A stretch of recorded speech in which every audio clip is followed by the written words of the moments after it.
What if I told you that thousands of people are living right beneath one of the busiest cities in the world, hidden in darkness where most of us would never dare to go? In The Mole People by Jennifer Toth, you'll uncover a shocking and deeply human story of underground communities surviving beneath New York City. Stories of struggle, resilience, isolation, and hope that challenge everything you think you know about society. If you stay with this audiobook summary, you'll not only discover a hidden world few have ever seen, but also gain powerful insights about human survival, empathy, and the realities we often ignore. This video is for anyone curious about the unseen side of life and ready to explore a truth that will stay with you long after you finish watching. In the chapter Finding a Home from The Mole People by Jennifer Toth, we are introduced to a reality that feels almost unimaginable. People building lives in the dark, abandoned tunnels beneath New York City. But this chapter is not just about physical space. It's about what home truly means when society has pushed you to its very edges. Jennifer Toth takes us deep underground, where individuals who have been rejected, forgotten, or broken by life begin the painful yet determined process of reclaiming a sense of belonging. For many of them, the tunnels are not just a last resort. They are a conscious choice after facing repeated failures above ground, whether it's addiction, family breakdown, or economic hardship. Imagine someone who has lost everything, a job, relationships, even self-respect, and is constantly judged or ignored by the outside world. The tunnels, dark and dangerous as they are, become a place where that person can finally exist without constant rejection. Through vivid encounters, we meet individuals who carefully select their spots in the tunnels, almost like choosing a neighborhood. Some areas are considered safer, others more dangerous, and over time, people create their own systems of order. It's fascinating and heartbreaking at the same time, how humans adapt, organize, and even find a strange sense of comfort in the most extreme environments. One man, for example, might choose a corner of a tunnel near a subway line because the noise gives him a sense of connection to the outside world, while another might prefer total silence, valuing isolation over anything else. These decisions reflect something deeply human, the need to feel in control, even in chaos. Think about your own life for a moment. When you arrange your room, choose where to sit, or decorate your space, you are doing more than just organizing. You are creating a sense of identity and safety. Now imagine having to do that in a place with no light, no security, and no guarantee of tomorrow. This chapter forces us to confront an uncomfortable truth. Home is not defined by comfort or luxury, but by the feeling of belonging and control. In a way, these underground dwellers are doing what all of us try to do, create a space where we can feel like we matter. There's also a powerful lesson here about resilience. Many of these individuals have faced circumstances that most of us can hardly imagine, yet they continue to adapt and survive. It raises an important question. When life becomes difficult, do we give up, or do we find new ways to rebuild? A hypothetical scenario can help you reflect. If you suddenly lost everything today, where would you go, and how would you start again? Would you have the mental strength to create a home from nothing? This chapter doesn't just tell a story. It challenges us to rethink our own definitions of stability, comfort, and survival. At the same time, the chapter quietly critiques society. It makes us realize how easy it is to overlook people who don't fit into our structured world. The mole people are not invisible because they don't exist. They are invisible because society chooses not to see them. This realization can be applied in our daily lives. How often do we ignore someone in need, dismiss someone struggling, or assume that everyone has the same opportunities we do? The lesson here is not just about empathy, but awareness. Even small actions, acknowledging someone, offering help, or simply not judging, can make a difference. Ultimately, finding a home is a deeply emotional exploration of human nature. It shows us that even in the darkest places, people will search for meaning, connection, and identity. It reminds us that home is not just a physical place, but a psychological need, a space where we feel seen, safe, and valued. And perhaps the most important takeaway is this: no matter how far someone falls, the desire to rebuild never truly disappears. Main points. Home is not about comfort. It is about belonging, identity, and control over one's environment. Humans have an incredible ability to adapt even in the most extreme and difficult situations. The chapter highlights the importance of resilience, rebuilding life even after losing everything. Society often ignores those who don't fit in, teaching us the value of empathy and awareness. Actionable lesson. Create a space in your life that gives you peace and control, even during chaos. Actionable lesson. Practice empathy in daily life by acknowledging and understanding people who are struggling. Reflective questions. What does home truly mean to you? If everything was taken away, how would you rebuild your life? Are you aware of the invisible struggles of people around you? In the chapter Seville's Story from the Mole People by Jennifer Toth, we are pulled into the deeply personal and emotional journey of a man who represents far more than just one life lived underground. He represents a fragile line between stability and collapse that exists in all of us. Seville is not portrayed as someone entirely different from the rest of society. Instead, his story reveals how ordinary circumstances, when combined with hardship, can slowly push a person into an entirely different world. Through his experiences, we see how a series of struggles, financial instability, broken relationships, and a lack of support can accumulate over time, gradually isolating someone until the underground becomes not just a refuge, but the only place left where they feel they belong. What makes Seville's story so powerful is the way he adapts to his environment while still holding on to pieces of his identity. He is not simply surviving.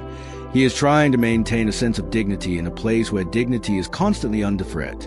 Imagine someone who once had a routine, a social life, maybe even dreams for the future, now navigating dark tunnels and uncertain conditions. Yet, even in that environment, Seville formed connections, establishes routines, and creates a version of normal life. This reflects a universal truth. Humans will always try to find order, even in chaos. For example, think about how people adapt during extreme situations like losing a job or moving to a new city without support. At first, everything feels unstable, but gradually, small habits, waking up at a certain time, finding a place to sit, building new connections, start to rebuild a sense of control. Seville's life is an extreme version of this process, reminding us that adaptation is one of our strongest survival tools. At the same time, his story forces us to confront uncomfortable realities about judgment and perception. From the outside, it's easy to label someone like Seville as a failure or an outcast. But when you understand his journey, those labels begin to fall apart. You start to see the complexity of his situation, the moments where things could have gone differently, the lack of support that made recovery harder, and the resilience that kept him going despite everything. This can be directly applied to our own lives. How often do we judge people based on where they are, without understanding how they got there? A simple real-life example could be someone you see struggling in your community. Instead of assuming the worst, what if you took a moment to consider their story? That shift in perspective can change the way you interact with the world. Seville's story also highlights the importance of mental strength and the human need for connection. Even in isolation, he seeks relationships and moments of understanding, proving that no matter how far someone is removed from society, the desire to be seen and heard never disappears. This leads to a powerful hypothetical question. If you were placed in complete isolation, cut off from your usual support systems, how would you cope? Would you be able to maintain your sense of self, or would it slowly fade? These questions are not just philosophical. They are practical reminders of how important it is to build strong relationships and a resilient mindset while we have the chance. Ultimately, Seville's story is not just about life in the tunnels. It is about the human condition. It shows us that life can change direction in ways we never expect, and that the difference between stability and struggle is often smaller than we think. It challenges us to be more aware, more empathetic, and more prepared for life's uncertainties. Most importantly, it reminds us that no matter how difficult circumstances become, the human spirit has an incredible ability to adapt, endure, and find meaning. Main points. Seville's journey shows how small, repeated struggles can gradually lead to major life changes. Humans have a powerful ability to adapt and create routines, even in extreme conditions. Judging people without understanding their story leads to incomplete and often unfair conclusions. Connection and dignity remain essential human needs, regardless of circumstances. Actionable lesson. Build resilience by developing strong habits and routines that can support you during difficult times. Actionable lesson. Practice empathy by trying to understand people's background before judging them. Actionable lesson. Strengthen your relationships now, as they become crucial during times of crisis. Reflective questions. How would you handle a sudden loss of stability in your life? Are you too quick to judge others without knowing their story? What habits or relationships in your life could help you stay strong during difficult times? In the chapter Max War from the Mole People by Jennifer Toth, we encounter a powerful and deeply symbolic story that goes far beyond physical survival. It is about a constant, exhausting battle for control, dignity, and identity in a world that seems determined to take all three away. Mac is not just fighting external conditions like darkness, danger, or scarcity. He is fighting a personal war against the forces that threaten to erase his sense of self. His life in the tunnels becomes a battlefield where every decision, where to sleep, who to trust, how to protect what little he owns, is part of a daily struggle to maintain order in chaos. Mac's war is both literal and psychological. On one level, he is navigating conflict with other tunnel dwellers, defending his territory, and surviving in an unpredictable environment where trust is fragile and resources are limited. On another level, he is battling his own thoughts, fears, and past experiences. This dual struggle is something many of us can relate to, even if our circumstances are far less extreme. Think about a time when you were under intense pressure, perhaps dealing with workplace competition, financial stress, or personal conflict. Outwardly, it might have seemed like you were just handling daily tasks, but internally, it felt like a war, constant stress, overthinking, and the need to stay strong despite uncertainty. Mac's story magnifies this feeling, showing us what it looks like when that internal battle becomes a way of life. One of the most striking aspects of Mac's character is his need for control. In an environment where almost everything is uncertain, he creates his own rules, his own boundaries, and his own sense of authority. This can be seen as both a strength and a limitation. On one hand, it helps him survive. He becomes disciplined, alert, and strategic.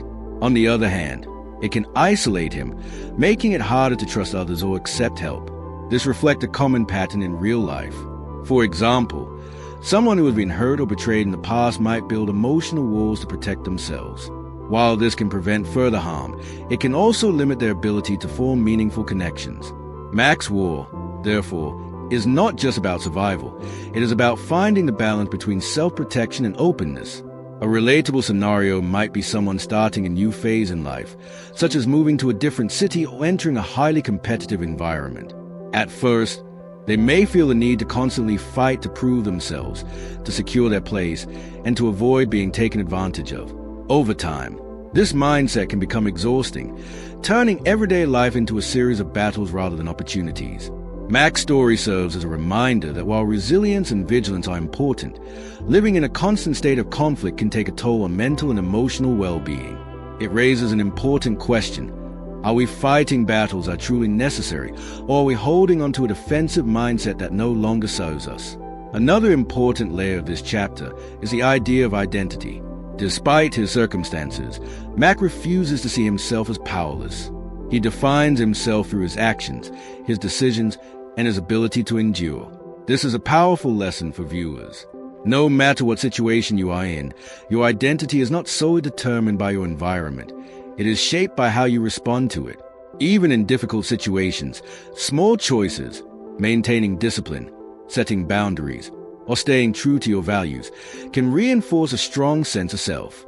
Ultimately, Mac's War is a story about the cost of survival and the strength required to maintain one's identity in the face of constant challenges. It forces us to reflect on our own lives and the battles we choose to fight. It reminds us that while struggle is often unavoidable, the way we approach it, whether with constant resistance or with thoughtful balance, can make all the difference. Main points. Mac's War represents both external struggles for survival and internal psychological battles. The need for control can be a powerful survival tool, but may also lead to isolation if taken too far. Living in a constant state of conflict can be mentally and emotionally exhausting. Identity is shaped not just by circumstances, but by how we respond to them. Actionable lesson. Focus on controlling what you can, but avoid turning every situation into a battle. Actionable lesson. Balance self-protection with openness to build meaningful relationships. Actionable lesson. Develop mental resilience through discipline and awareness of your thoughts. Reflective questions. What battles are you currently fighting in your life, and are they all necessary? Are you holding on to control in a way that isolates you from others? How can you maintain your identity and values even in challenging situations? In the chapter The Underground Population from the Mole People by Jennifer Toth, the narrative expands from individual stories to a broader, almost invisible society that exists beneath the surface of one of the world's busiest cities.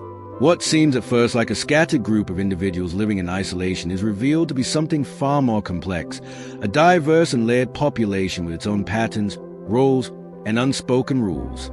These are not just homeless people in tunnels, but individuals from different backgrounds, ages, and life experiences who have all, for different reasons, ended up in the same hidden world. Some are runaways seeking escape. Others are veterans of hardship who have adapted to this life over years, and some are people who simply fell through the cracks of society. This diversity challenges the stereotype that people in such conditions are all the same, forcing us to see them as individuals with unique stories rather than a single label. What makes this chapter particularly engaging is how it reveals that even in the absence of formal systems, humans naturally create structure. The underground population is not random chaos. It is an informal society where territories are understood, hierarchies can emerge, and relationships, both cooperative and conflicting, shape daily life.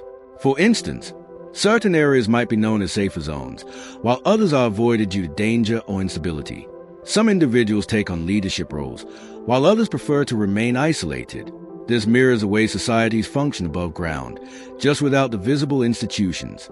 A relatable real-life example would be how people behave in shared environments like hostels, college dorms, or even online communities. Even without strict rules, people establish norms, form groups, and create a sense of order. This shows that the need for structure is deeply rooted in human nature. The chapter also highlights an important psychological aspect: the need to belong. Even in such extreme conditions, people seek connection, recognition, and a place within a group. Imagine moving to a completely new city where you know no one. Initially, you might feel lost and disconnected, but over time, you start finding familiar faces, forming small connections, and slowly building a sense of belonging. Now imagine doing that in a dark, uncertain environment where trust is risky and survival is never guaranteed. The underground population's ability to form communities under such conditions speaks volumes about the human need for connection. At the same time, this chapter quietly exposes the systemic issues that lead to such hidden societies. It forces us to consider how easily people can become invisible when they fall outside societal norms. The underground population exists not because they want to be hidden, but because they have been overlooked or excluded. This realization can be applied in our daily lives. Think about the people you pass by every day, the ones you don't notice or choose not to engage with. This chapter challenges us to become more aware and compassionate, to recognize that every individual has a story that led them to where they are. A powerful hypothetical scenario to reflect on is this: if society suddenly stopped providing the structures you rely on, your job, your home, your support system, how would you adapt? Would you be able to rebuild a sense of order and connection from scratch? The underground population does exactly that, often with far fewer resources than we can imagine. Their lives are a testament to both human resilience and the gaps within society that allow such conditions to exist. Ultimately, the underground population is not just about numbers or groups. It is about understanding the complexity of human survival and community. It reminds us that no matter how different the environment, the core human needs, structure, belonging, identity, remain the same. It challenges us to look beyond labels and see the humanity in every individual, while also reflecting on how we can create more inclusive and supportive environments in our own lives. Main points. The underground population is diverse, consisting of individuals with unique backgrounds and stories. Even in extreme conditions, humans naturally create structure, roles, and informal systems. The need for belonging and connection is universal, regardless of circumstances. The existence of such hidden communities highlights societal gaps and the tendency to overlook vulnerable individuals. Actionable lesson: avoid stereotyping people. Take time to understand individual stories and perspectives. Actionable lesson: build and contribute to positive communities in your own environment, whether online or offline. Actionable lesson: practice awareness and empathy toward people who may be overlooked in daily life. Reflective questions: do you tend to group people into categories without understanding their individual stories? How do you contribute to the communities you are part of? If you lost your current support systems, how would you rebuild a sense of belonging and structure? In the chapter Underground Spaces, From the Mole People by Jennifer Toth, the focus shifts from people to the physical world they inhabit, revealing how the environment itself shapes behavior, mindset, and survival. These underground spaces are not just empty tunnels. They are complex, varied environments, some wide and structured like forgotten corridors of a city, others narrow, damp, and dangerous. Each space carries its own risks, advantages, and meaning, and the people who live there learn to read these spaces almost like a language. A dry tunnel might mean safety and stability, while a wet, unstable one could signal danger or temporary shelter. Over time, individuals develop an almost instinctive understanding of these environments, choosing their spaces carefully based on safety, accessibility, and even emotional comfort. What makes this chapter especially compelling is how it shows that space is never neutral. It influences how we think, feel, and act. For example, someone living in a relatively open and stable tunnel may develop routines, organize their belongings, and even create a sense of personal territory, while someone in a cramped and unstable space might live in constant alertness, unable to relax or plan ahead. This reflects something we experience in our own lives, though in less extreme ways. Think about how your environment affects your productivity and mood. A clean, well-lit room can make you feel focused and calm, while a cluttered or noisy space can create stress and distraction. Now imagine that difference multiplied in a place where survival itself depends on the environment. Jennifer Toth also highlights how people transform these harsh spaces into something livable. Despite the darkness and danger, individuals carve out personal areas, arrange objects, and create boundaries that give them a sense of ownership. It's a powerful reminder that humans don't just adapt to spaces, they reshape them to reflect their identity. A relatable example might be a student moving into a small hostel room. At first, it feels unfamiliar and uncomfortable, but gradually, by arranging furniture, adding personal items, and establishing routines, it begins to feel like home. In the tunnels, this process is far more difficult, yet the intention is the same: to create a place that offers some level of control and belonging. This chapter also introduces an important psychological concept: the connection between environment and mindset. When someone lives in a space that is constantly dark and uncertain, it can affect their mental state, making it harder to think long-term or feel hopeful. This is something viewers can apply in their own lives. While we may not live in tunnels, we often underestimate how much our surroundings impact our thinking and behavior. For instance, working in a chaotic environment might lead to procrastination or stress, while creating a structured and positive space can improve focus and motivation. A hypothetical scenario to consider is this: if you were placed in a completely disorganized and uncomfortable environment for an extended period, how would it affect your mindset, decisions, and overall well-being? At a deeper level, underground spaces challenges us to think about how much control we have over our environment and how we use it. It suggests that even in the most difficult conditions, small changes, organizing a space, establishing boundaries, creating routines, can make a significant difference. This is a powerful lesson for everyday life. You may not be able to control everything around you, but you can control how you shape your immediate environment. Whether it's your workspace, your room, or even your digital environment, taking intentional steps to improve it can have a direct impact on your mental clarity and productivity. Ultimately, this chapter is not just about physical spaces beneath the city. It is about the relationship between humans and their surroundings. It shows that environment and identity are deeply connected, and that the spaces we inhabit can either support or challenge our ability to live, think, and grow. It reminds us that even in the harshest conditions, the human desire to create order and meaning persists, and that this ability can be a powerful tool for resilience. Main points. Underground spaces vary greatly and directly influence safety, behavior, and survival. Environment plays a crucial role in shaping mindset, emotions, and decision-making. Humans naturally adapt and transform spaces to create a sense of control and identity. Even small changes in environment can significantly impact mental well-being and productivity. Actionable lesson: improve your surroundings by organizing and structuring your space to enhance focus and calmness. Actionable lesson: be mindful of how your environment affects your mood and take steps to create a positive setting. Actionable lesson: establish routines and boundaries within your space to create stability in your life. Reflective questions: how does your current environment influence your thoughts and behavior? Are there small changes you can make to improve your space? If placed in a challenging environment, how would you adapt to maintain your sense of control and well-being? In the chapter The Bowery from the Mole People by Jennifer Toth, We are brought above ground to one of New York City's most historically notorious streets, a place that acts as a fragile bridge between mainstream society and the hidden world below. The Bowery is not just a location, it is a symbol of transition, where people on the edge of stability hover between two very different realities. Here, shelters, cheap hotels, and overcrowded streets become temporary stopping points for individuals who are either trying to climb back into society or slowly slipping away from it. Toth paints a vivid picture of a place filled with contradictions, hope and despair, opportunity and decline, movement and stagnation all existing side by side. What makes this chapter especially compelling is how it captures a constant push and pull in people's lives. Some individuals on the Bowery are actively trying to rebuild, seeking jobs, entering shelters, or attempting to reconnect with family, while others are caught in cycles of addiction, mental health struggles, or repeated setbacks that make progress feel almost impossible. Imagine someone who has just lost their job and is staying in a low-cost shelter, telling themselves it's temporary. At the same time, they are surrounded by people who have been in that same situation for years, unable to break free. The environment itself begins to influence their mindset, making it harder to believe in change. This illustrates a powerful idea.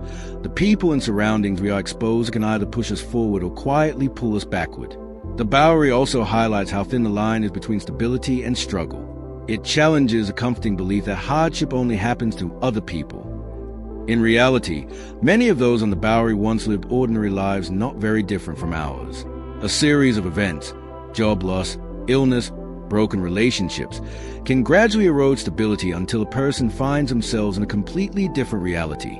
A relatable example could be someone living paycheck to paycheck. One unexpected expense or crisis could start a chain reaction that becomes difficult to recover from. This realization is not meant to create fear, but awareness. It reminds us of the importance of preparation, support systems, and resilience. At the same time, the chapter reveals a human tendency to adapt, even in unstable environments. People on the Bowery develop routines, form connections, and find ways to navigate their circumstances. Some create informal support networks, helping each other with information or resources, while others remain isolated, struggling silently. This reflects a broader lesson. Even in challenging situations, the choices we make, whether to connect with others, seek help, or take small steps forward, can shape our path. A hypothetical scenario to consider is this. If you were placed in an environment where negativity and struggle were constant, would you be able to maintain a positive direction, or would you slowly absorb the mindset around you? For viewers, this chapter offers practical insights that can be applied in everyday life. It emphasizes the importance of being mindful about the environments we place ourselves in, both physically and socially.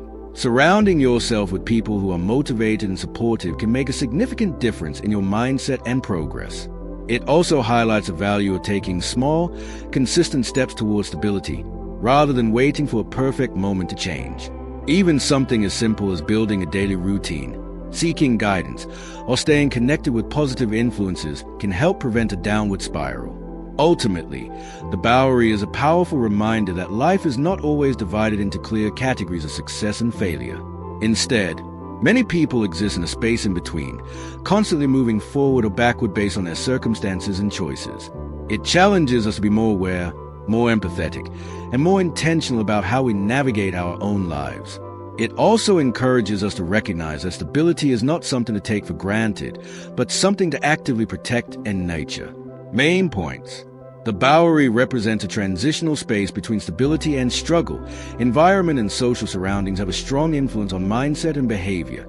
The line between a stable life and hardship is thinner than most people realize. People adapt to their circumstances, but their choices and connections shape their direction. Actionable lesson. Be intentional about your environment and surround yourself with positive, growth-oriented people. Actionable lesson. Build routines and take small steps to maintain or regain stability in life. Actionable lesson. Develop financial and emotional resilience to handle unexpected challenges. Reflective questions. Are your current surroundings helping you grow or holding you back? How prepared are you for unexpected life changes? What small steps can you take today to strengthen your stability and future direction? In the chapter Living with the Law from the Mole People by Jennifer Toth, the story takes a tense and thought-provoking turn as it explores a complicated and often uneasy relationship between underground dwellers and law enforcement. This chapter reveals that the underground world is not completely isolated. It is constantly intersecting with the authority and control of the surface world, especially through police patrols, raids, and attempts to manage or remove people from hidden spaces. For those living in the tunnels, the law is not just a concept. It is a recurring force that represents both danger and uncertainty. Encounters with police can mean displacement, loss of shelter, or forced movement to another hidden location, making survival even more unstable. What makes this chapter particularly engaging is how it highlights the constant tension between survival and regulation. From the perspective of law enforcement, the goal is often to maintain order, enforce rules, and manage public spaces. From the perspective of those living underground, however, these same actions can feel like disruption to their only sense of safety. Imagine living in a place where you have carefully built a small routine, a sleeping area, and a fragile sense of stability, only to have it destroyed overnight by a raid. You are forced to gather your belongings in the dark, relocate quickly, and start all over again in an unfamiliar part of the tunnels. This cycle creates a sense of instability that is both physical and psychological, reinforcing the idea that survival in such environments is never permanent.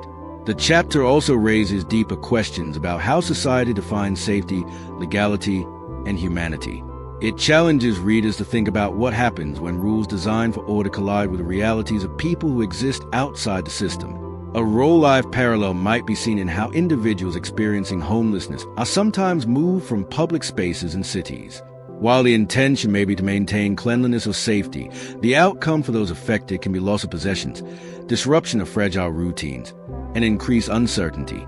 This creates a complex moral question. How do we balance public order with compassion for individuals who have no stable alternatives? At the same time, Living with the Law shows how people adapt even in the face of constant external pressure.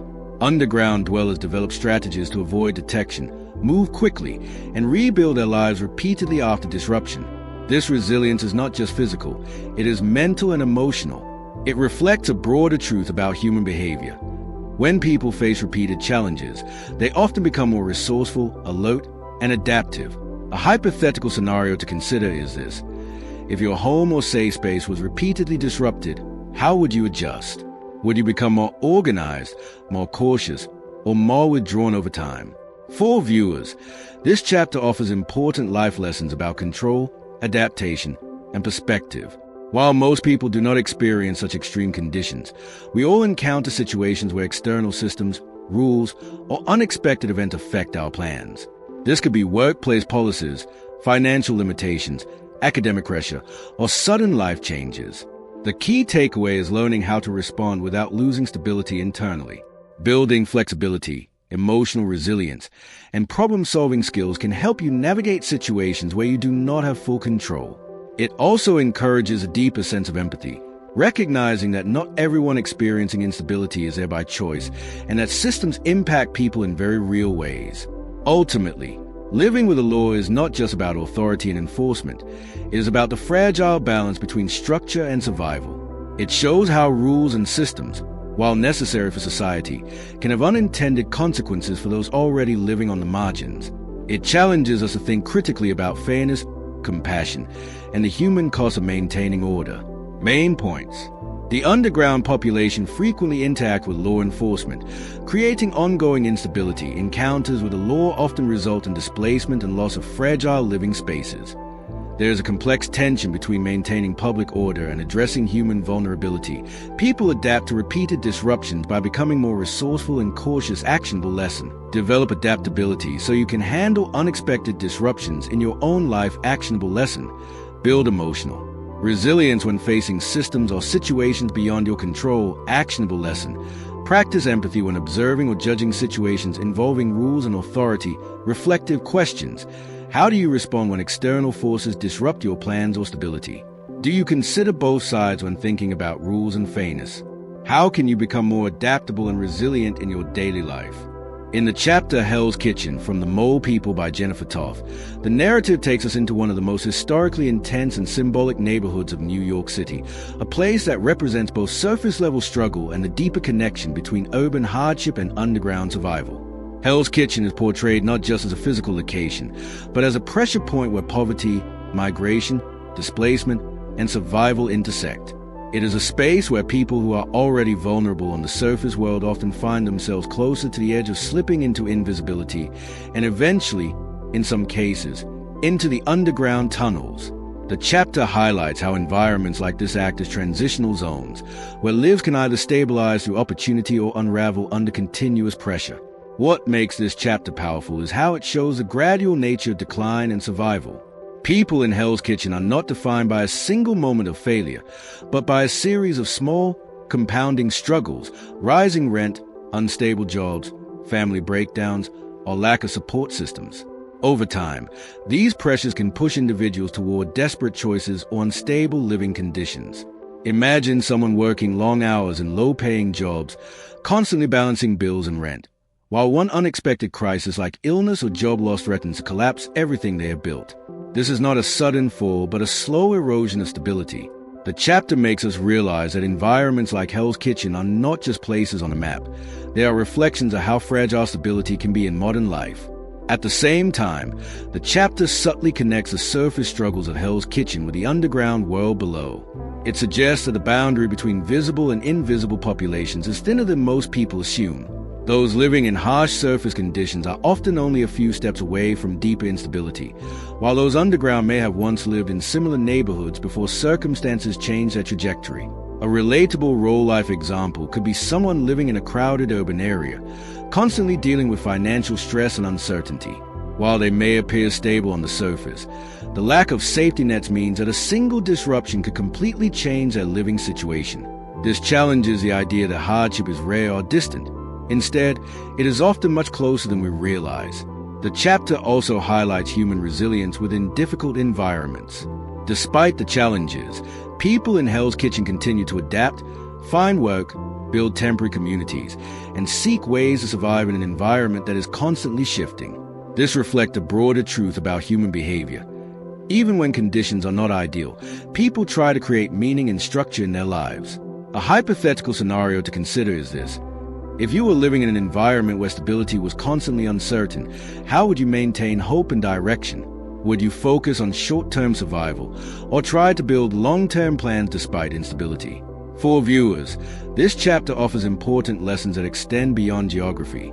It encourages awareness of how environment shapes opportunity and struggle, and how easily stability can be influenced by external factors. It also emphasizes the importance of preparation and resilience in everyday life. Building financial awareness, maintaining strong relationships, and developing adaptable skills can help reduce vulnerability when unexpected challenges arise.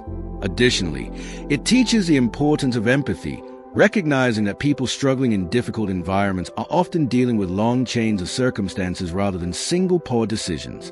Ultimately, Hell's Kitchen is a reflection of the broader urban experience, where survival, ambition, and hardship coexist in close proximity.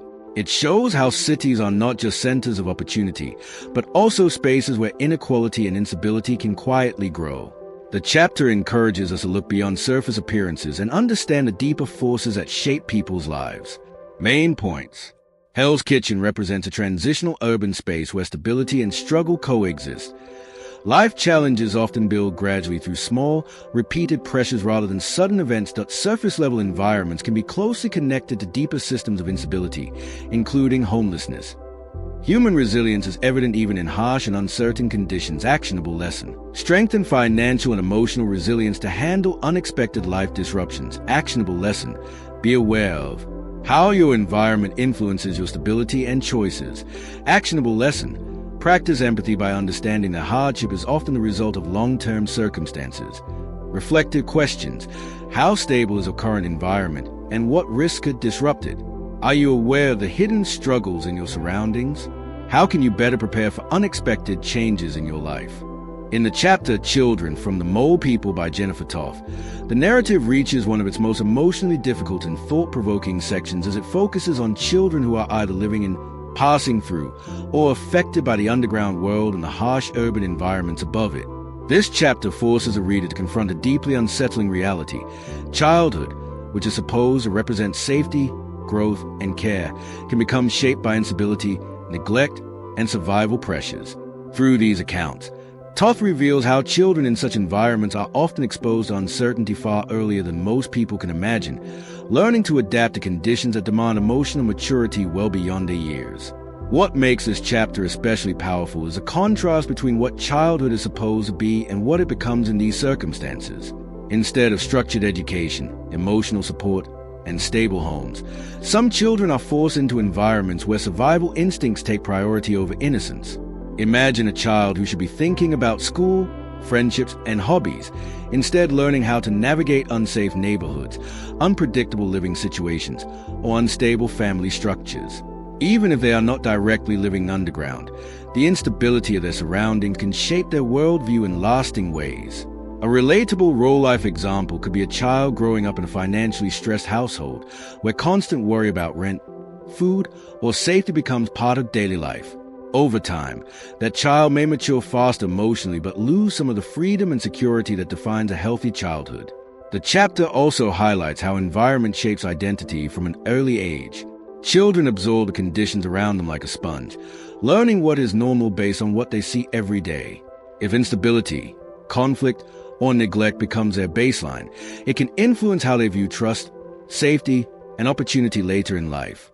For example, a child raised in a chaotic environment might grow up believing that uncertainty is normal, while another raised in a stable environment may develop a stronger sense of security and confidence in planning for the future.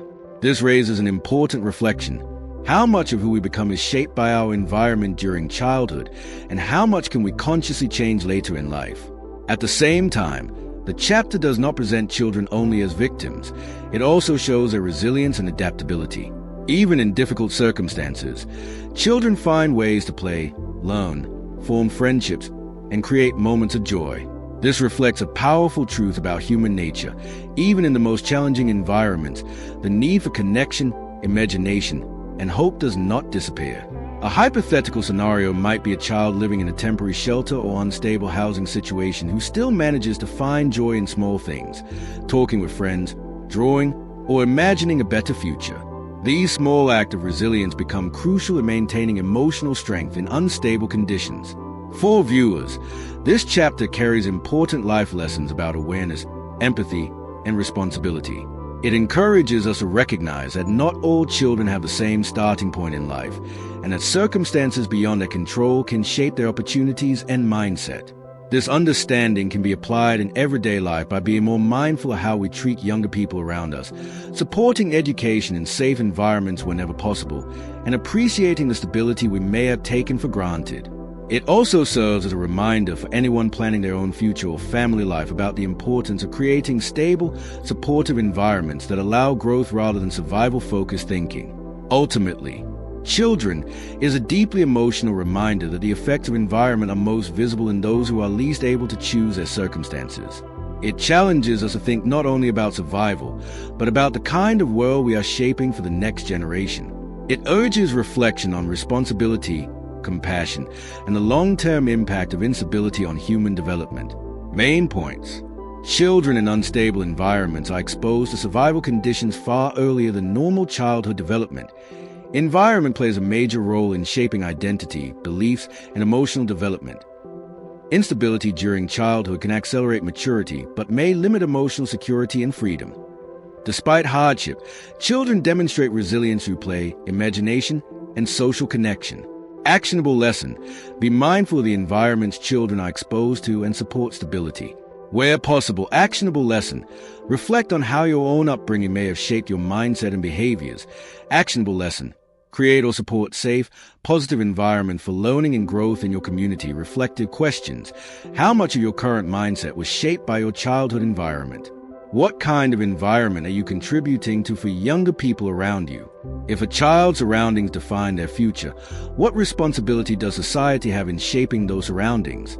In the chapter Roots, From the Mole People by Jennifer Toth, the narrative moves into a deeply symbolic exploration of belonging, origin, and the invisible ties that connect people to places, even when those places are harsh, unstable, or hidden beneath the surface of society. Roots is not just about physical locations. It is about emotional grounding and the human need to feel anchored somewhere, even when life has pushed someone into extreme circumstances like the underground tunnels. For many individuals living in or around these spaces, the idea of roots becomes complicated. Some have lost connection with family, some have been pushed away by society, and others have created entirely new definitions of belonging in places most people would never consider home. Yet even in such conditions, the desire for connection to something stable, whether a person, a memory, or a place, remains incredibly strong. What makes this chapter especially powerful is how it shows that roots are not always visible or traditional. For some people, their roots are tied to childhood memories of better times before hardship. For others, roots are formed in the underground itself through shared experiences, friendships, or survival-based communities that replace the families or systems they lost above ground. Imagine someone who once had a stable home but lost it due to a chain of life events, job loss, illness, or family breakdown. Even if they end up in an unstable environment, they still carry emotional memories of home that shape how they see themselves. Similarly, someone who has spent years in a difficult environment may begin to form new roots in unexpected places, finding familiarity in routines, people, or even specific physical spaces that offer consistency in an otherwise chaotic life. This chapter also explores how the absence of roots can affect a person's identity. Without a sense of belonging or connection, individuals can feel like they are constantly drifting, never fully settled anywhere. This is not limited to extreme environments. It can also be seen in modern life. For example, someone who moves frequently between cities, schools, or jobs may struggle to feel grounded, constantly adjusting but never fully rooted. On the other hand, even small anchors, such as a close friendship, a daily routine, or a personal goal, can serve as emotional roots that provide stability during uncertainty. A powerful role-life reflection comes from thinking about how people rebuild after major life changes. Someone who has experienced a breakup, job loss, or relocation often goes through a phase where they feel disconnected from their past identity. During this time, they slowly begin to form new routines, new relationships, and new goals. This rebuilding process is similar to how individuals in the underground world create meaning and structure in places where none naturally exist. It shows that roots are not just something you are born with. They are something you can rebuild, reshape, and strengthen over time. At a deeper level, roots challenges us to think about what truly grounds us in life. Is it family, culture, location, relationships, or personal values? And what happens when those things are taken away or changed? A hypothetical scenario to consider is this. If everything familiar in your life disappeared tomorrow, what would you hold on to stay mentally and emotionally stable? Would it be your habits, your mindset, or your connections with others? This reflection helps viewers understand that roots are not just external. They are also internal systems of resilience, belief, and identity. For viewers, this chapter offers practical life lessons about building stability in an unpredictable world. It encourages the creation of strong internal roots such as discipline, self-awareness, and emotional resilience, while also emphasizing the importance of external roots like supportive relationships and meaningful environments. It also highlights the importance of not taking stability for granted and actively investing in the things that keep us grounded, especially during times of change. Ultimately, roots is about understanding that belonging is not always given. It is often built, lost, and rebuilt over time. It reminds us that even in the most unstable conditions, humans continue searching for something to hold on to, something that gives meaning to their existence. And in that search, we discover that roots are not just about where we come from, but also about what we choose to hold on to as we move forward. Main points. Roots represent emotional and psychological belonging, not just physical origin. People create new forms of roots through relationships, routines, and shared experiences, even in unstable environments. Lack of roots can lead to feelings of instability, identity loss, and emotional drift. Roots can be rebuilt after major life changes through habits, goals, and new connections. Actionable lesson. Strengthen your emotional roots by building consistent habits and routines that ground you. Actionable lesson. Invest in meaningful relationships that provide stability during uncertain times. Actionable lesson. Reflect on your core values to create internal stability independent of external circumstances. Reflective questions. What are your strongest emotional roots in life right now?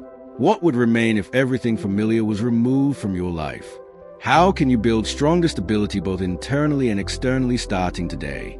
In the chapter Bernard's Tunnel from the Mole People by Jennifer Toth, the narrative narrows down to a deeply personal space that reflects both the physical reality of underground life and the emotional world of one individual trying to maintain a sense of control, identity, and survival within it. Bernard's Tunnel is not just a location. It becomes a representation of ownership, boundaries, and psychological territory in an environment where stability is extremely fragile. Through Bernard's experience, we see how even in the most abandoned and hidden places, people try to establish order, marking out spaces that they can call their own in a world that constantly threatens to take everything away. What makes this chapter especially compelling is how it highlights the human need for control over personal space, even in conditions that seem completely uncontrollable. Bernard's Tunnel reflects the idea that when society does not provide structure, individuals create their own systems of organization, however simple or improvised they may be. For example, Bernard may define where he sleeps, where he stores his belongings, and how he defends his area from intrusion. This mirrors a basic human instinct seen in everyday life. Think about how people organize even the smallest personal spaces, like a desk at work, a corner of a room, or even the layout of a phone's home screen. These small acts of organization are not random.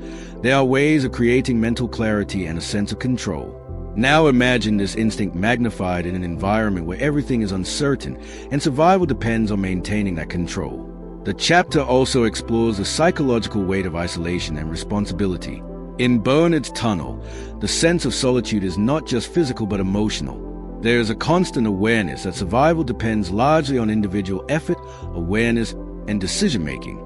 This can be related to real-life experiences where people feel solely responsible for their situation, such as someone living independently for the first time or managing financial stress without support. In such situations, every decision feels amplified, and the absence of a safety net makes even small problems feel significant. Bernard's experience reflects this heightened state of awareness, where every action carries consequences for survival and stability. At the same time, the chapter reveals a fragile balance between safety and vulnerability. A tunnel that feels secure today may become unsafe tomorrow due to external pressures, conflicts, or environmental changes. This instability creates a mindset of constant vigilance. A relatable hypothetical scenario would be someone living in an unstable housing situation where they are never fully certain how long they can stay in one place. This uncertainty affects long-term planning, emotional stability, and even decision-making. Over time, it can lead to a mindset focused only on immediate survival rather than future growth. Despite these challenges, Bernard's attempt to create structure in his tunnel shows the resilience of the human mind. Even when surrounded by uncertainty, people naturally try to impose order, whether through routines, rules, or personal boundaries. This is an important lesson for viewers because it demonstrates that control does not always come from external circumstances. It often comes from how we organize our internal and immediate environment. For example, someone going through a difficult phase in life might not be able to change their situation instantly, but they can create small pockets of control, such as daily routines, organized spaces, or clear personal goals. These small systems can provide stability during chaotic times. The chapter ultimately invites readers to reflect on what space really means. Is it just physical territory, or is it also a mental and emotional construct? Bernard's Tunnel becomes a symbol of how humans define ownership and identity even in places where society has collapsed or withdrawn. It challenges us to think about how we use our own spaces in life and whether we are consciously creating environments that support our well-being. For viewers, the lesson is clear. Even when life feels unpredictable, building structure in your immediate environment and routines can create a sense of stability and control. It also emphasizes the importance of boundaries, knowing what is yours to control and what is not. By focusing on manageable areas of life, individuals can reduce stress and increase resilience, even during uncertain times. Ultimately, Bernard's Tunnel is about the intersection of survival, identity, and control in extreme conditions. It shows that even in the most isolated and unstable environments, the human need for order, ownership, and meaning remains strong. It reminds us that survival is not only physical but also psychological, and that the way we structure our space can shape the way we experience reality itself. Main points. Bernard's tunnel represents personal territory and the human need for control in unstable environments. People naturally create structure and organization even in chaotic or abandoned spaces. Isolation increases responsibility and forces heightened awareness and decision-making. Unstable environments create a mindset focused on short-term survival over long-term planning. Actionable lesson. Create structure in your daily life through routines and organize environments to improve mental stability. Actionable lesson. Establish personal boundaries to protect your time, energy, and emotional well-being. Actionable lesson. Focus on controlling small, manageable parts of your life when larger circumstances feel uncertain. Reflective questions. What parts of your life currently feel out of control? How can you create small systems of order in your daily routine? Are you using your personal space in a way that supports your mental clarity and growth? In the chapter Tunnel Art from the Mole People by Jennifer Toth, the narrative reveals a surprising and deeply human dimension of underground life, the presence of creativity, expression, and identity in a place most people would assume is defined only by survival. In the darkness and isolation of the tunnels, art becomes more than decoration. It becomes a voice, a memory, and a way of asserting existence in a world that has largely forgotten these individuals. Tunnel walls, abandoned surfaces, and hidden corners are transformed into canvases where people leave behind drawings, messages, symbols, and markings that represent not only personal expression but also proof that they were there, that they existed, and that their experiences mattered. What makes this chapter especially powerful is the contrast between the harshness of the environment and the softness of human creativity. Even in conditions of extreme uncertainty, where survival is a primary concern, individuals still find ways to express themselves. This reflects a fundamental truth about human nature. Creativity does not disappear under pressure. Instead, it often becomes more meaningful. For example, imagine someone living in a difficult and unstable situation in real life, such as financial stress or emotional hardship. Even in such conditions, they might still find time to write, draw, or express themselves through music or journaling. These acts may seem small, but they serve as emotional outlets that help them process their reality and maintain their sense of identity. In the same way, tunnel art becomes a form of emotional survival for those living underground. The chapter also highlights how art functions as communication in the absence of formal systems. In the tunnels, where structured society is limited or absent, visual expression becomes a language of its own. Messages left on walls may warn others about danger, mark territories, or simply express emotions like anger, sadness, or hope.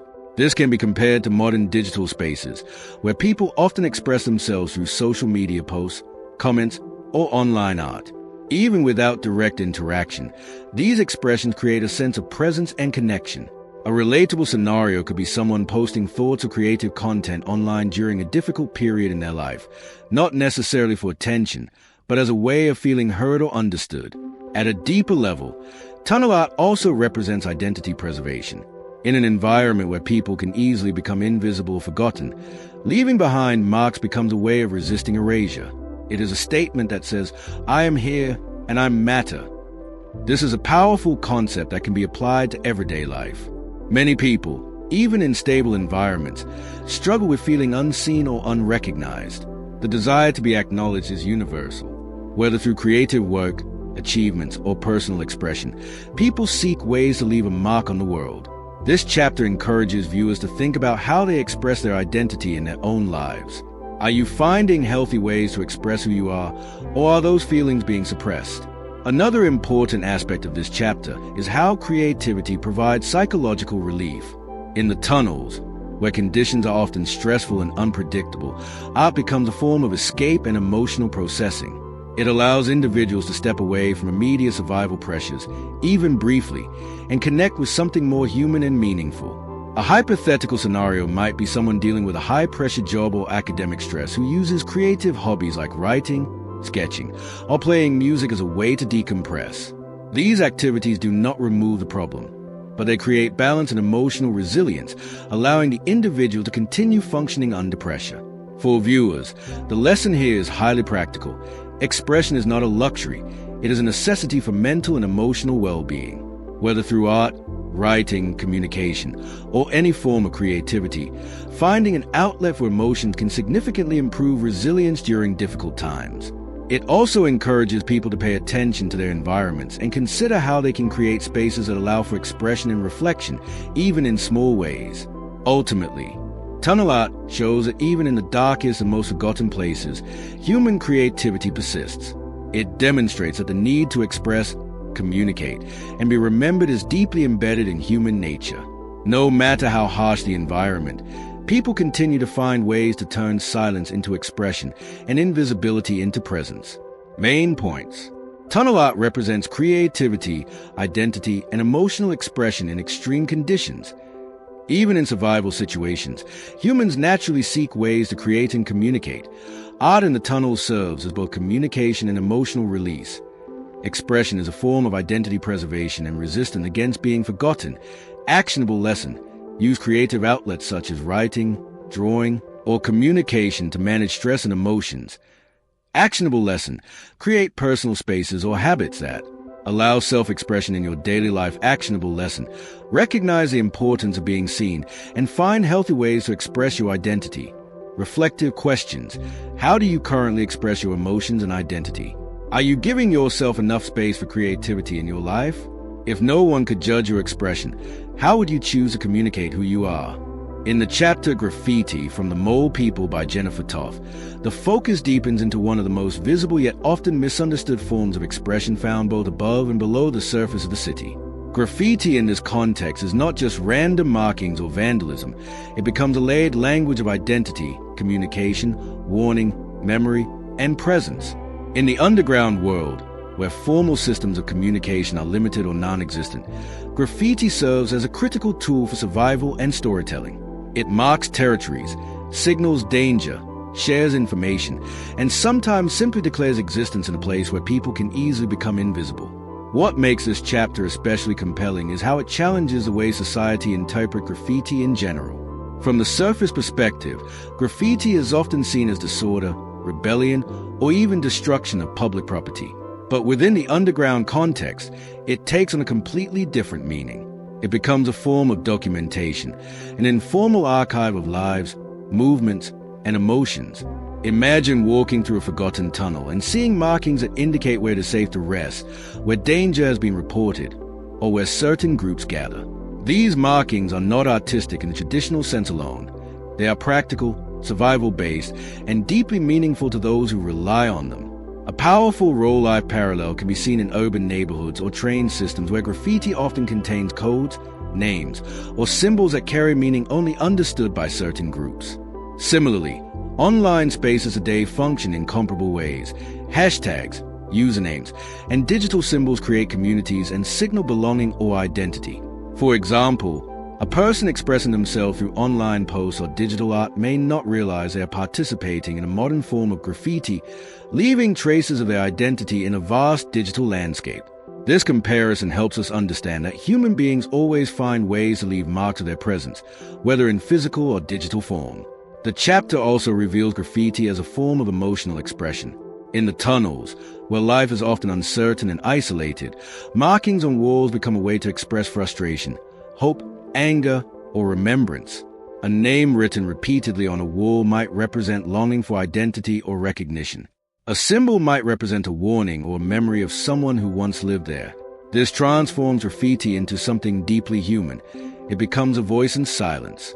A relatable scenario could be someone going through emotional stress in everyday life who begins journaling, writing notes, or expressing thoughts privately. Even though it may not be seen by others, it serves as a release and a way of processing internal experiences. At a deeper level, graffiti raises important questions about visibility and recognition. In environments where people feel forgotten or ignored, leaving a mark becomes an act of resistance against invisibility. It is a way of saying, I was here, I mattered, and my existence has meaning. This idea extends beyond the tunnels and into everyday life. Many people in modern society struggle with feelings of being unseen, whether in workplaces, social environments, or even within families. Graffiti, in its symbolic form, represents a universal human desire to be acknowledged and remembered. For viewers, this chapter offers a powerful lesson about communication and expression.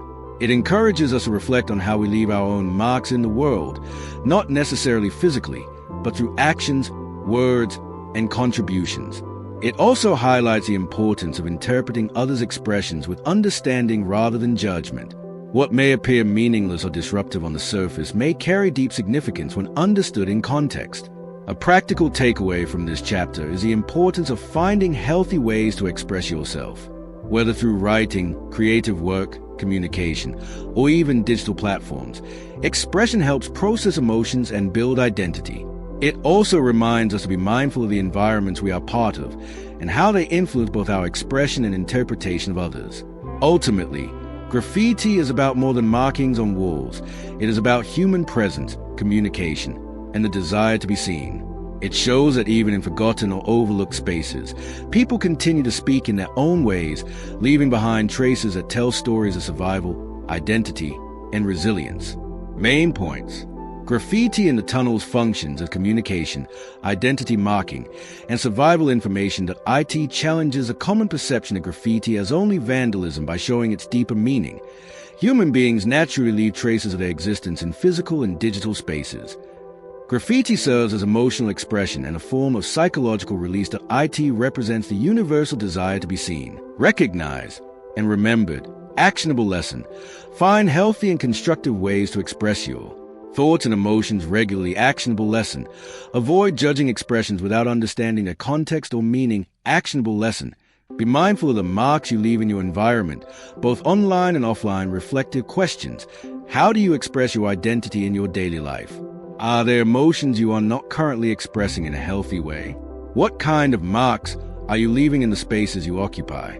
In the chapter Runaways from the Mole People by Jennifer Toth, the narrative turns toward one of the most vulnerable and emotionally complex groups connected to both the surface world and the underground, individuals who have run away from home, institutions, or unstable living situations, seeking escape but often finding themselves in an even more uncertain reality. These runaways are not portrayed as simple cases of rebellion or choice. Instead, their stories reveal layers of pressure, fear, neglect, or emotional distress that push them to leave behind familiar environments in search of something better, safer, or more in control. However, what many discover is that escaping one difficult situation does not automatically lead to stability. In fact, it often leads to exposure to new risks, including life in hidden or transitional spaces like tunnels or the streets above them. What makes this chapter especially powerful is how it highlights the emotional logic behind running away. Many individuals leave not because they want chaos, but because the environment they are escaping from feels even more unbearable than the uncertainty ahead. Imagine a young person growing up in a home filled with constant conflict, lack of emotional support, or overwhelming pressure.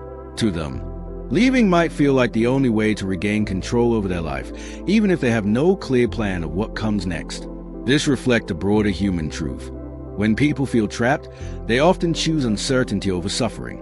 A relatable real-life scenario could be someone leaving a toxic workplace or a stressful environment without having another job lined up, simply because staying feels emotionally unsustainable. The chapter also explores what happens after the decision to run away. The initial sense of freedom often quickly gives way to the reality of survival.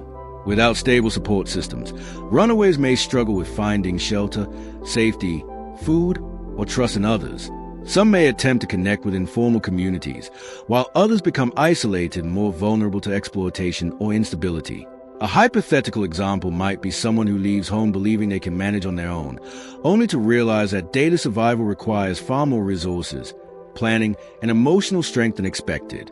This transition from escape to survival is a critical turning point that defines much of their experience.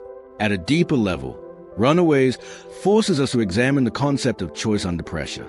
Are these individuals truly making free choices, or are they responding to environments that limit their options? This question extends beyond the underground context and applies to everyday life. For example, someone might leave a career path, relationship, or city because the emotional cost of staying becomes too high, even if the future is uncertain. The chapter encourages viewers to reflect on how often decisions are shaped not by ideal conditions, but by the need to escape discomfort or distress. Another important theme is adaptation. Once in unfamiliar environments, runaways often have to quickly learn how to navigate new realities, form alliances, and develop survival strategies. Some may eventually integrate into underground or informal communities, while others remain transient, constantly moving in search of safety. This reflects a broader human ability to adapt under pressure, even when conditions are far from ideal. A role-life parallel could be a person who moves to a new city alone, initially struggling with isolation but gradually learning to build routines, find support systems, and adjust to a completely new lifestyle. For viewers, this chapter offers important life lessons about understanding the complexity behind people's decisions and recognizing the importance of support systems. It also highlights the need for emotional awareness when making major life decisions, understanding whether you are moving towards something better or simply away from something painful. Additionally, it emphasizes the importance of preparation and resilience when stepping into uncertain situations, ensuring that freedom does not come at the cost of stability. Ultimately, Runaways is not just about leaving a place. It is about the emotional weight behind a decision and the uncertain path that follows. It reveals a fragile balance between escape and survival, and how easily freedom can turn into vulnerability without support, planning, or stability. It challenges us to think more deeply about the people around us who may be silently struggling and the unseen reasons behind their choices. Main points. Runaways often lead due to emotional pressure, instability, or lack of support rather than simple rebellion. Escaping a difficult environment does not automatically lead to safety or stability. Survival after running away requires resources, planning, and strong emotional resilience. Many decisions to leave are driven by the need to escape pain rather than move toward a clear future actionable lesson. Evaluate life decisions carefully. Distinguish between escaping discomfort and moving toward growth. Actionable lesson. Build support systems before making major life changes whenever possible. Actionable lesson. Develop emotional resilience and practical planning skills for uncertain transitions. Reflective questions. Are your major decisions driven by escape or direction? What support systems do you currently rely on during difficult times? If you had to start over suddenly, how prepared would you be to handle uncertainty? In the chapter Tunnel Outreach from The Mole People by Jennifer Toth, the narrative shifts toward the efforts made by individuals and organizations who attempt to reach out to people living in the underground tunnels and bring them support, resources, and sometimes hope for reintegration into mainstream society. This chapter highlights a critical intersection between two worlds, the hidden underground communities and the surface-level systems that try, often imperfectly, to assist them. Outreach workers, volunteers, and social service providers enter spaces that are physically dangerous, emotionally complex, and socially misunderstood, with the intention of offering help in environments where trust is extremely fragile and survival is a primary focus. What makes this chapter especially compelling is the emotional tension between intention and reality. Outreach efforts are driven by compassion, awareness, and a desire to improve living conditions, but they often collide with resistance from individuals who have adapted to underground life in ways that make external intervention feel threatening or unnecessary. Imagine someone who has lived for years in an unstable environment finally establishing a sense of routine, however difficult it may be. When outreach workers arrive offering relocation, shelters, or services, it may feel less like help and more like disruption of the only stability they have managed to build. This creates a complex dynamic where help is not always immediately welcomed or understood in the way it is intended. The chapter also reveals the deep challenges of building trust in environments shaped by long-term instability and past disappointments. Many individuals in the tunnels may have previously experienced broken systems, unmet promises, or negative interactions with authority figures, making them cautious or skeptical of outsiders. A relatable real-life example could be someone who has repeatedly experienced failed support systems, such as unreliable assistance, broken commitments, or unstable housing programs, and as a result becomes hesitant to accept new offers of help. This emotional history influences how outreach efforts are received, showing that trust is not automatic. It must be earned over time. At a deeper level, Tunnel Outreach explores the idea that support is not just about providing resources, but also about understanding perspective. Outreach workers must navigate not only physical barriers like darkness, narrow tunnels, and unsafe conditions, but also psychological barriers such as fear, distrust, and emotional exhaustion. This reflects a broader lesson applicable to everyday life. Helping others effectively requires more than good intentions. It requires empathy, patience, and awareness of their lived experience. For example, In personal relationships, offering advice to someone struggling does not always help unless you first understand their emotional state and readiness to receive guidance. The chapter also raises important questions about the limits of intervention. How far should external systems go in attempting to change the lives of individuals who have adapted to difficult environments? And at what point does help become interference? These questions do not have simple answers, but they highlight the complexity of human agency. A hypothetical scenario might involve someone living in a difficult but familiar situation being offered a new opportunity that requires leaving behind everything they know. While the opportunity may objectively be better, the emotional cost of change can feel overwhelming, leading to hesitation or refusal. For viewers, this chapter offers powerful real-world lessons about communication, empathy, and the nature of support. It emphasizes that helping others requires listening first, understanding their reality, and recognizing that stability means different things to different people. It also encourages self-reflection on how we respond when others try to help us during difficult times, whether we are open to change or resistant due to past experiences. Ultimately, tunnel outreach is about the fragile bridge between two worlds, one that seeks to help and one that has learned to survive without it. It shows that meaningful change is not only about resources or intervention, but about trust, timing, and mutual understanding. It challenges us to rethink what it truly means to help someone, and reminds us that compassion must always be paired with patience and respect for lived experience. Main points. Tunnel outreach involves efforts to support and assist people living in underground environments. Help is often met with resistance due to mistrust and past negative experiences with systems or authority. Effective support requires empathy, patience, and understanding of lived realities, not just resources. Trust must be built over time and cannot be or assumed actionable lesson. Practice active listening before offering solutions to others' problems. Actionable lesson. Build trust gradually in relationships, especially when supporting someone in difficulty. Actionable lesson. Reflect on how past experiences shape your openness to help or change. Reflective questions. Do you truly listen when trying to help others, or do you assume what they need? How does your past experience influence your trust and support systems? When is help genuinely helpful, and when might it feel like interference? In the chapter Dark Angel from the Mole People by Jennifer Toth, the narrative introduces a figure or presence that symbolizes both hope and contradiction within the harsh reality of underground life. The Dark Angel is not portrayed in a literal or supernatural sense, but rather as a representation of those rare individuals or forces who attempt to bring light, guidance, or assistance into environments defined by darkness, uncertainty, and survival struggles. This chapter explores how even in the most abandoned and difficult spaces, there are moments where compassion, intervention, or unexpected kindness emerges, often in ways that are fragile, temporary, and deeply complicated. What makes this chapter especially powerful is the tension between hope and reality. The presence of a dark angel figure suggests rescue, protection, or salvation, but the conditions of underground life make such outcomes uncertain and difficult to sustain. Imagine someone living in extreme instability finally encountering a personal opportunity that seemed to offer a way out, such as a social worker, a volunteer, or an outreach effort, but realizing that accepting help requires trust, change, and leaving behind the only environment they have learned to survive in. This creates a deeply emotional conflict, the desire for a better life versus the fear of the unknown. The chapter also highlights how helpers in such environments often face their own struggles. Even those who try to bring change into the tunnels or marginalized spaces are confronted with emotional exhaustion, resistance, and the limitations of what can realistically be achieved.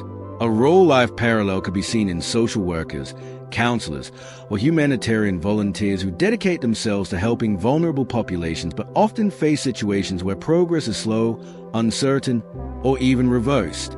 For example, someone working in a rehabilitation center may see individuals improve temporarily, only to struggle again due to external pressures or lack of stable support systems.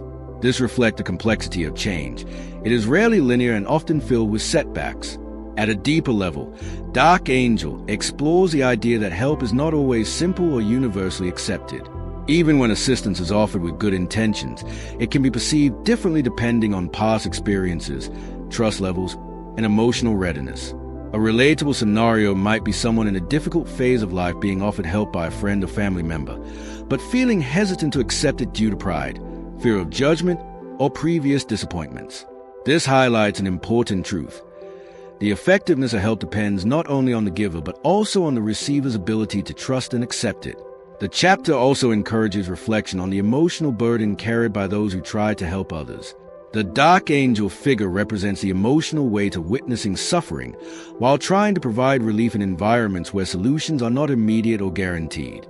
This can be applied to everyday life in situations where someone tries to support a struggling friend or family member, but feels helpless when progress is slow. It raises a question of how much responsibility one person can realistically carry in changing another person's circumstances. For viewers, this chapter offers important lessons about empathy, boundaries, and the nature of support. It reminds us that helping others is not always about fixing problems, but about being present, offering consistent support, and understanding limitations.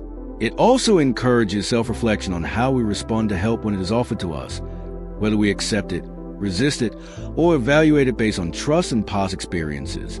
Ultimately, Dark Angel is about the fragile intersection of hope and hardship.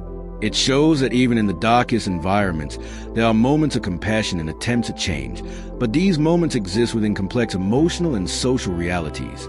It challenges us to think more deeply about what it means to help, to trust, and to change, and reminds us that transformation is rarely simple, but often deeply human. Main points. The Dark Angel represents individuals or forces offering hope and assistance in difficult environments. Help is often complex and can be met with resistance due to fear, mistrust, or past experiences.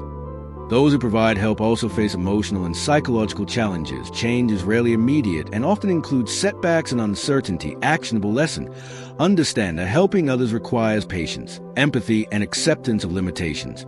Actionable lesson. Be open to receiving help when it is offered, even if it feels uncomfortable at first. Actionable lesson. Recognize emotional boundaries when supporting others in difficult situations. Reflective questions. How do you respond when someone offers you help during difficult times? Have you ever tried to help someone and felt limited in your impact? What does true support mean to you in real-life relationships? In the chapter The Underground in History, Literature, and Culture from the Mole People by Jennifer Toth, the narrative steps back from individual stories and physical spaces to examine how the idea of underground life has existed throughout human history, storytelling, mythology, and cultural imagination. This chapter reveals that the concept of an underground world is not unique to modern cities or New York's tunnels.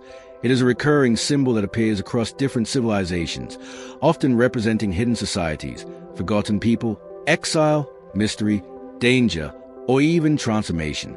From ancient myths of underworlds to literary depictions of hidden civilizations beneath cities, the underground has long fascinated human imagination as a place where the visible rules of society no longer apply.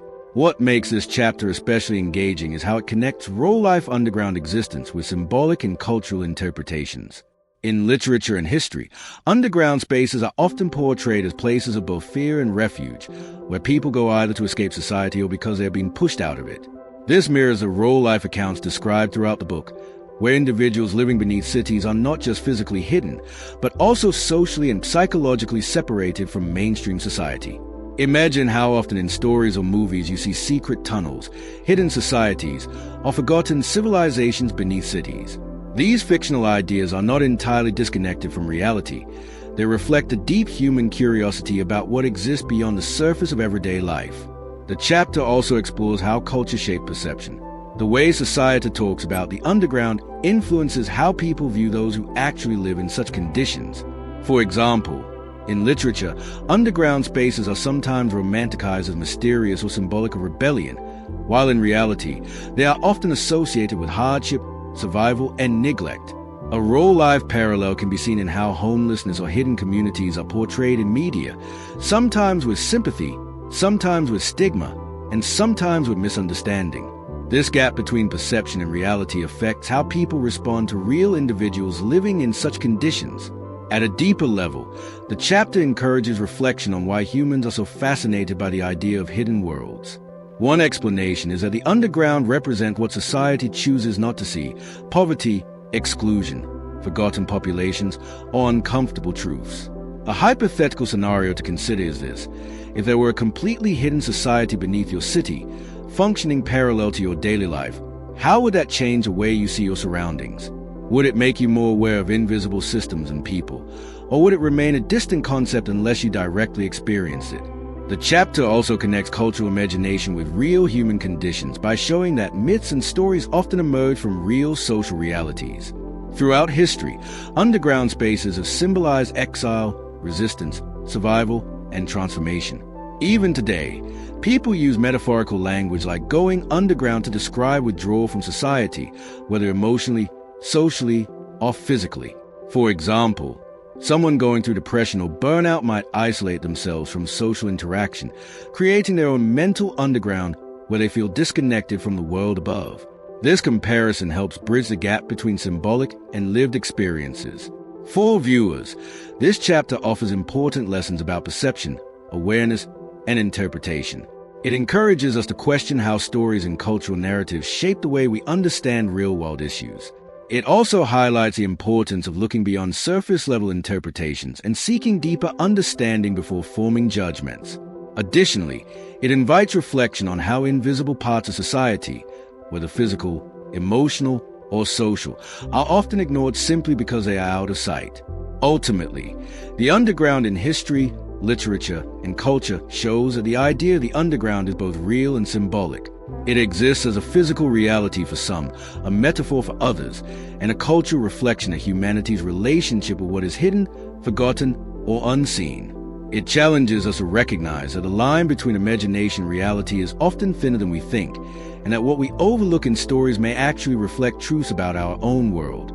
Main points. The underground is a recurring symbol in history, literature, and culture representing hidden, forgotten, or excluded spaces. Cultural narratives shape how society perceives real underground communities. There is often a gap between romanticized depictions of the underground and its real-life conditions. Humans are naturally fascinated by hidden worlds because they reflect unseen aspects of society. Actionable lesson. Question how media and stories influence your perception of real world. Issues. Actionable lesson.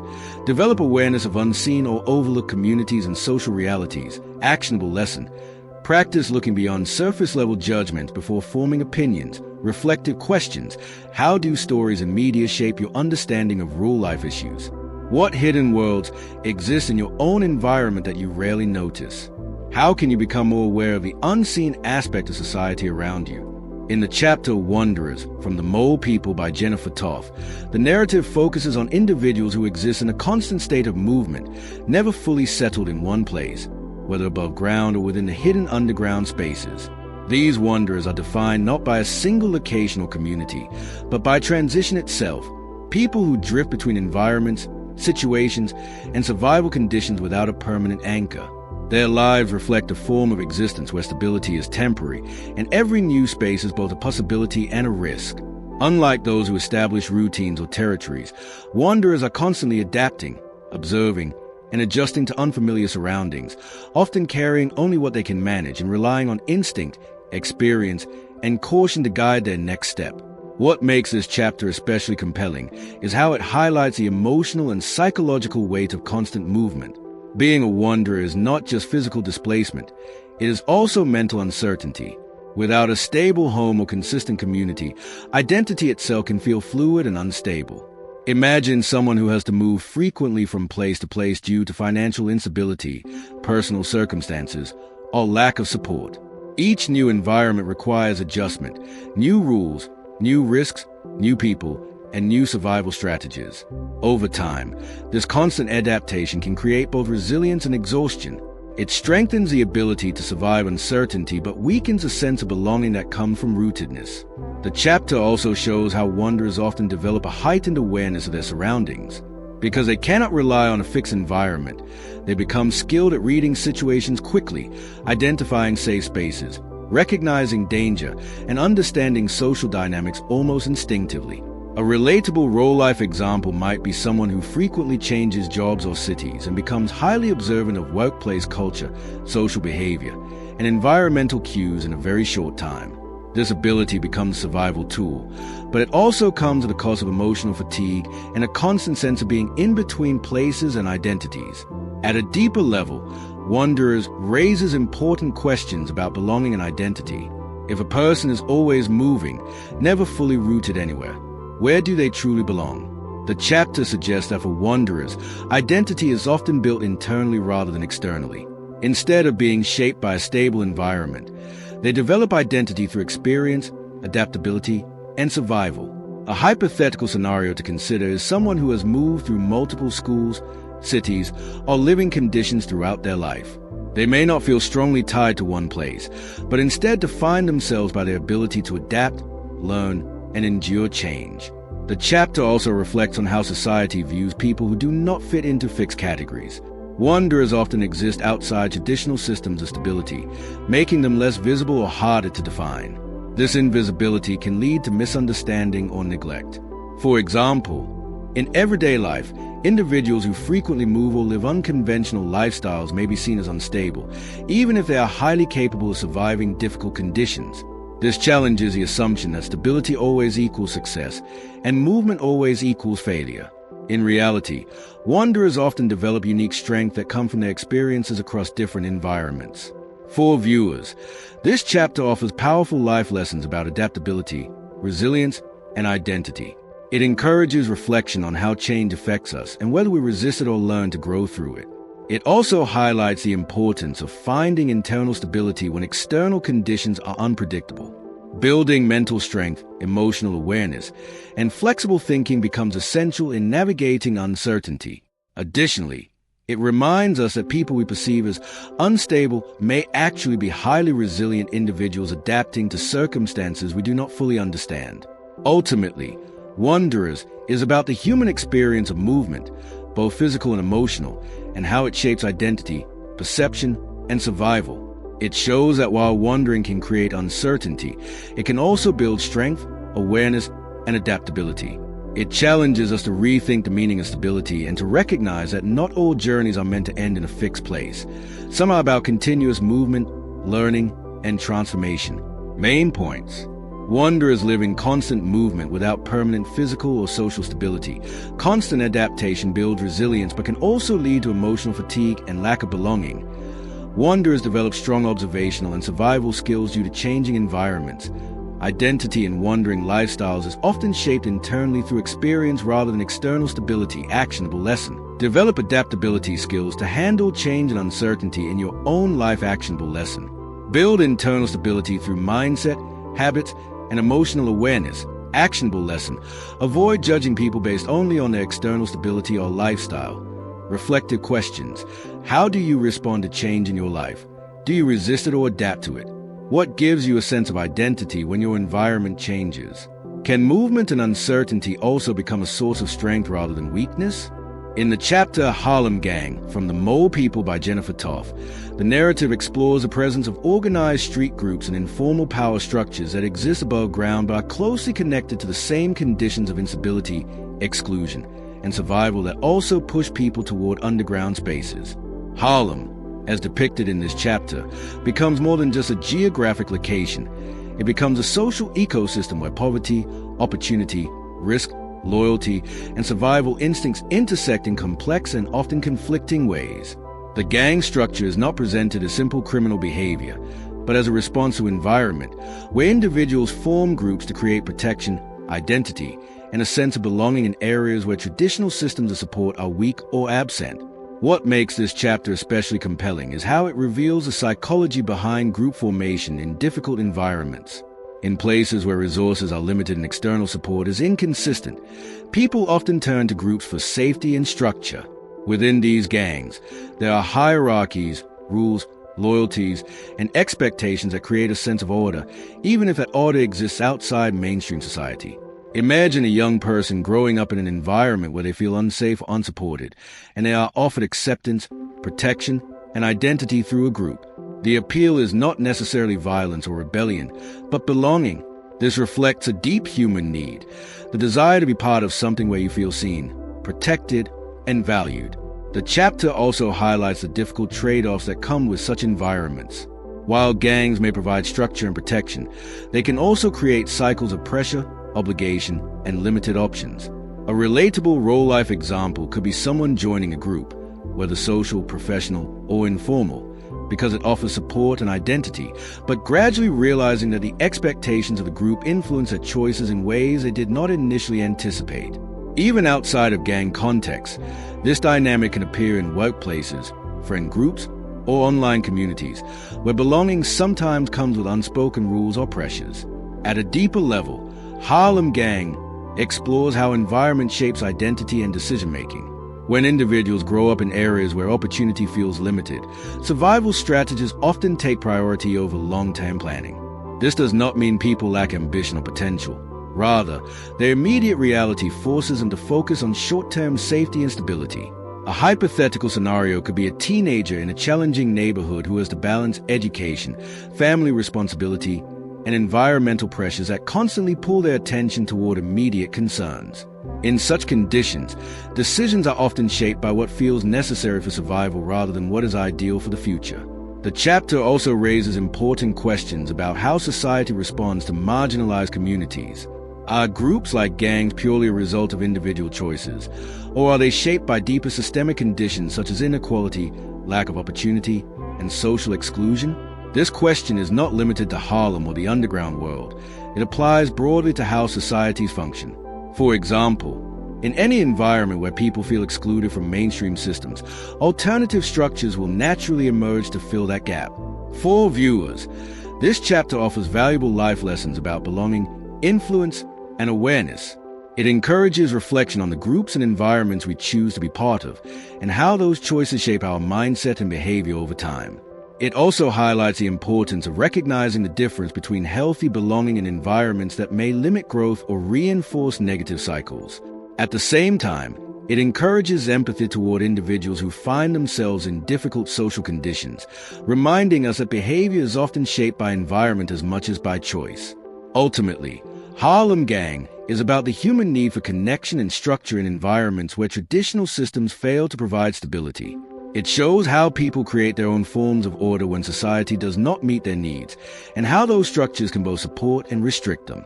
It challenges us to look beyond surface judgments and understand the deeper forces that shape group behavior, identity, and survival in challenging environments. Main points. Gangs in Harlem represent informal structures of protection, identity, and belonging in unstable environments. Group formation often arises from the human need for safety, support, and recognition. Such structures can provide stability but may also create pressure and limit personal choices. Environment strongly influences decision-making, especially in areas with limited opportunities. Actionable lesson. Be mindful of the influence your social groups have on your decisions and mindset. Actionable lesson. Seek environments that support both belonging and personal growth. Actionable lesson. Develop awareness of how external pressures can shape your choices over time. Reflective questions. What groups are influencing your identity and decisions right now? Are they helping you grow or limiting your potential? How does your environment shape the choices you make under pressure? In the chapter JC's Community from the Mole People by Jennifer Toth, the narrative focuses on a small but significant example of how human beings create structure, meaning, and connection even in the most unstable and marginalized environments. JC's Community is portrayed as more than just a group of individuals sharing a physical space. It becomes a fragile ecosystem built on trust, shared experience, mutual dependence, and the constant negotiation of survival. In environments where formal systems of support are absent or unreliable, communities like this emerge organically, shaped by necessity as much as by choice. What makes this chapter especially engaging is how it reveals the power of informal leadership and shared responsibility. JC, as a central figure, represents the idea that leadership in such environments is not defined by authority in the traditional sense, but by influence, trust, and the ability to maintain order within instability. Within the community, people rely on one another for information, protection, emotional support, and sometimes even basic survival needs. Imagine a group of individuals living in a difficult and unstable situation where resources are limited. In such conditions, someone naturally steps into a role of coordination, organizing space, sharing information, or mediating conflicts, not because they were appointed, but because the group needs structure to function. The chapter also highlights how communities in such environments are built on a delicate balance of cooperation and tension. While members depend on each other for survival, differences in personality, trust levels, and personal histories can create friction. Yet despite these challenges, the community persists because isolation is often more dangerous than conflict. A relatable real-life example could be found in any close-knit group under pressure, such as students sharing a cramped living space, workers in high-stress environments, or individuals in support groups. Even when disagreements arise, the shared need for stability and belonging keeps the group together. At a deeper level, JC's community explores the human need for structure in chaos. When external systems fail to provide safety or opportunity, people naturally create their own systems of order, however imperfect they may be. These systems may include unwritten rules, shared expectations, and informal leadership roles that help maintain balance. A hypothetical scenario might be someone moving into a completely unfamiliar environment where official support is absent. Over time, they would likely begin to rely on those around them, forming alliances, learning survival strategies, and gradually becoming part of a new social structure that replaces the one they left behind. The chapter also raises important questions about responsibility and leadership in marginalized environments. What does it mean to lead when there are no formal rules or systems? How do individuals maintain fairness, trust, and stability when resources are limited and pressures are high? JC's role demonstrates that leadership in such contexts is often about maintaining relationships and ensuring basic cooperation rather than enforcing authority. For viewers, this chapter offers powerful life lessons about community, trust, and adaptability. It encourages reflection on the importance of the people we surround ourselves with and how even informal groups shape our behavior, mindset, and resilience. It also highlights the value of contributing positively to any community we are part of, whether large or small, formal or informal. In everyday life, this could apply to families, friend groups, workplaces, or online communities where cooperation and mutual support determine the overall experience of the group. Ultimately, JC's community shows that even in the most unstable and overlooked environments, humans continue to build systems of connection and cooperation.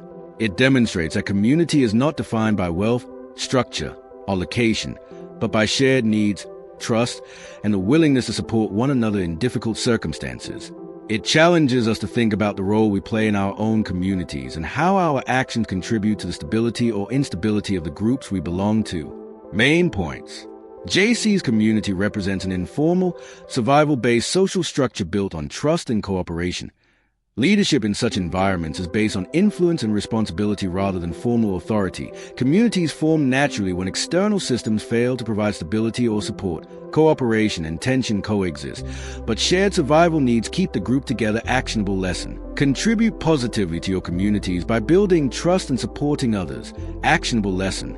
Recognize the importance of informal leadership and responsibility in group settings. Actionable lesson. Be mindful of how group dynamics influence your behavior and decisions. Reflective questions. What role do you play in your current communities? How do you respond to conflict within groups you belong to? Are your relationships built on trust, mutual support, or convenience? In the chapter City of Friends, from The Mole People by Jennifer Toth, the narrative shifts toward the idea that even within environments defined by instability, exclusion, and survival pressures, human beings naturally attempt to rebuild something resembling community, connection, and emotional safety. The City of Friends is not just a physical location or a group of people.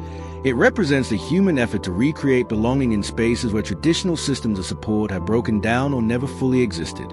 In this setting, friendships become more than social relationships. They become survival networks, emotional lifelines, and structures that help individuals navigate an unpredictable world. What makes this chapter especially engaging is how it reveals the emotional importance of companionship in extreme conditions. In environments where trust is fragile and resources are limited, friendships are not casual. They are essential. People rely on each other for protection, shared information, emotional stability, and sometimes even basic survival needs. Imagine a situation where individuals are living in a highly uncertain environment, whether on the streets, in temporary shelters, or in unstable living conditions.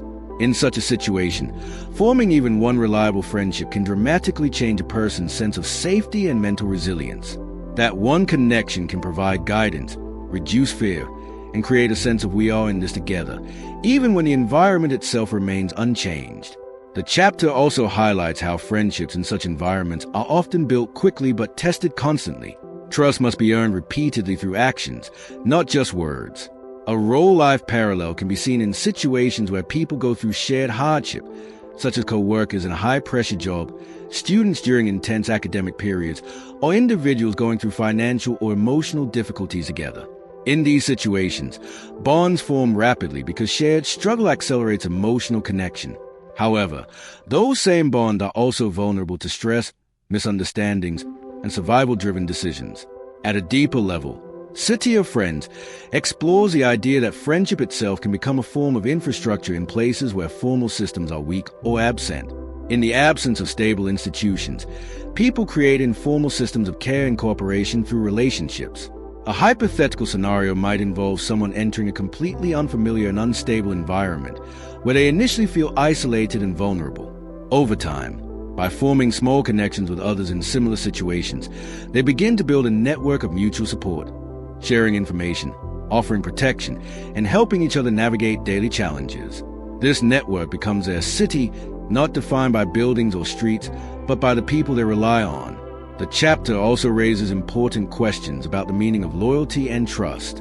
When survival is involved, relationships can become both deeply meaningful and highly complicated.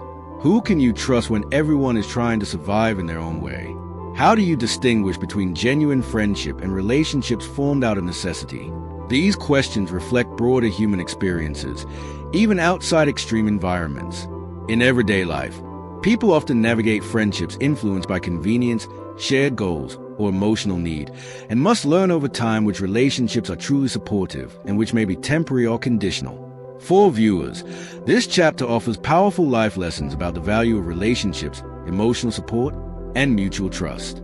It encourages reflection on the friendships in your own life and how they contribute to your emotional stability and personal growth.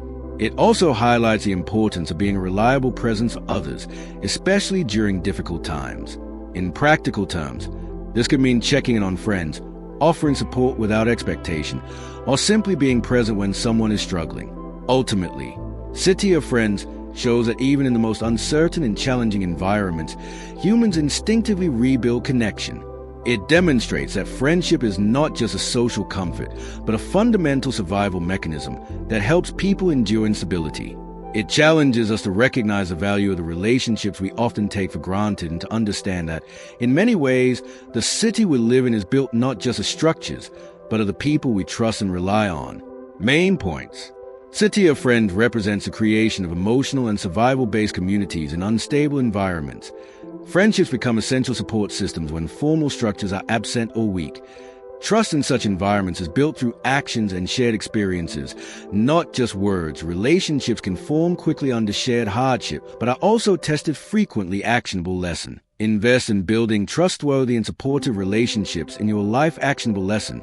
Be consistent and reliable in your friendships to strengthen trust over time. Actionable lesson. Recognize which relationships support your growth and emotional stability. Reflective questions. Who are the people you truly rely on during difficult times? Are your friendships based on trust, convenience, or shared struggle? How can you become a more supportive presence in someone else's life today? In the chapter Women from the Mole People by Jennifer Toth, the narrative turns toward the experiences, roles, and survival realities of women living in or around the underground and marginalized urban environments, revealing a deeply human story of resilience, vulnerability, adaptation, and strength. This chapter does not treat women as a single category with a single experience, but instead shows a wide range of lives shaped by circumstance, some struggling with extreme instability, some navigating relationships for survival, and others trying to maintain dignity, identity, and emotional strength in environments where safety and support are not guaranteed. Through these perspectives, the chapter highlights how gender intersects with poverty, exclusion, and survival in ways that intensify both challenges and resilience. What makes this chapter especially powerful is how it exposes the emotional and physical demands placed on women in unstable environments. Many are forced to make decisions under pressure, balancing safety, survival, and emotional well-being in conditions where traditional support systems may be absent or unreliable. Imagine a woman in an unstable living situation who must constantly assess where she can safely stay, who she can trust, and how she can meet basic needs such as food, shelter, or security. Every decision becomes layered with risk and consequence. Even in less extreme but relatable role-life situations, such as financial hardship or domestic instability, women often take on multiple responsibilities at once, managing emotional labor, caregiving, and survival planning simultaneously. The chapter also highlights the strength and adaptability that emerge in response to such conditions. Despite facing significant challenges, many women develop strong survival instincts, emotional intelligence, and interpersonal awareness. A role-life parallel can be seen in individuals who manage difficult family situations or high-pressure environments, yet still maintain emotional resilience and the ability to support others. For example, someone balancing work, caregiving responsibilities, and personal struggles may develop exceptional organizational and emotional coping skills simply to maintain stability in daily life. These strengths are often invisible to outsiders but are crucial for survival and endurance. At a deeper level, women explores how identity can be shaped and reshaped by environment. In unstable conditions, roles are often not chosen freely but formed through necessity. Some women may find themselves in protective roles within communities, while others may become dependent on informal networks for survival. A hypothetical scenario might involve a woman entering a new, uncertain environment where she must quickly learn how to navigate social dynamics, identify safe individuals, and build alliances that ensure her security. Over time, she may develop a strong sense of intuition and awareness that helps her survive, even in situations where formal protection is absent. The chapter also raises important questions about vulnerability and agency. How much control does an individual truly have when survival is a primary concern? How do external conditions shape the choices available to women in such environments? These questions extend beyond the underground context and apply broadly to society. In everyday life, many women face structural and social pressures that influence their decisions, whether in relationships, careers, or personal safety. Understanding this helps build empathy and awareness about how environment and circumstance can limit or shape perceived choice. For viewers, this chapter offers meaningful life lessons about resilience, empathy, and awareness. It encourages reflection on the often unseen strength required to navigate difficult circumstances and the importance of recognizing and respecting the experiences of others without judgment. It also highlights the value of building supportive environments where safety, respect, and dignity are prioritized. On a personal level, it encourages individuals to recognize their own resilience and the ways they have adapted to challenges in life, even when those adaptations may not always be visible to others. Ultimately, Women is about survival, strength, and complexity in environments where stability is uncertain and support systems are limited. It shows that resilience is not always loud or visible. It often exists in quiet decisions, daily endurance, and the ability to keep moving forward despite difficulty. It challenges us to see beyond surface-level assumptions and to understand the depth of human experience in conditions shaped by inequality, uncertainty, and survival. Main points. The chapter Women explores diverse experiences of women in unstable and marginalized environments. Women often face layered challenges involving survival, safety, emotional labor, and responsibility. Strength and resilience develop through adaptation to difficult and unpredictable conditions.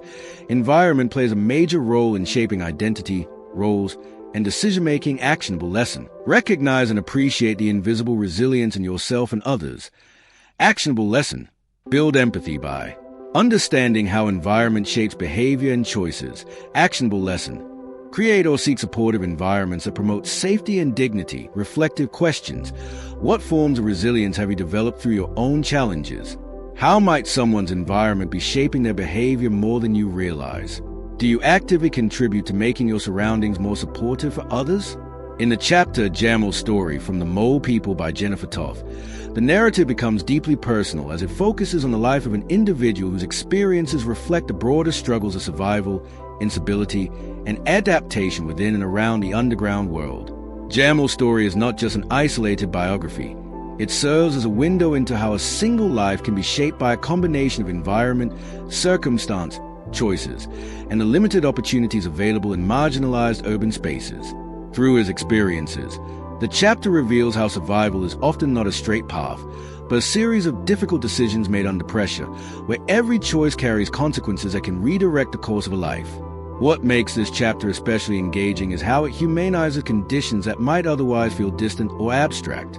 Jamal's experiences reflect the emotional and practical challenges faced by many individuals who grow up in unstable environments where support systems are weak or inconsistent. Imagine a young person trying to navigate life without reliable guidance, where family instability, economic hardship, or social pressure constantly influence decisions. In such circumstances, even small choices, like where to stay, who to trust, or how to earn money, can have significant long-term consequences. A real-life parallel could be someone growing up in a challenging neighborhood or household environment, where they must mature quickly and learn to make survival-based decisions at an early age. The chapter also explores how environment shapes identity over time. Jamal's story shows that when people are repeatedly exposed to instability, they often develop coping mechanisms that help them survive but may also limit future opportunities. For example, someone who grows up constantly adapting to uncertainty may become highly resourceful and alert, but may also struggle with long-term planning or trust.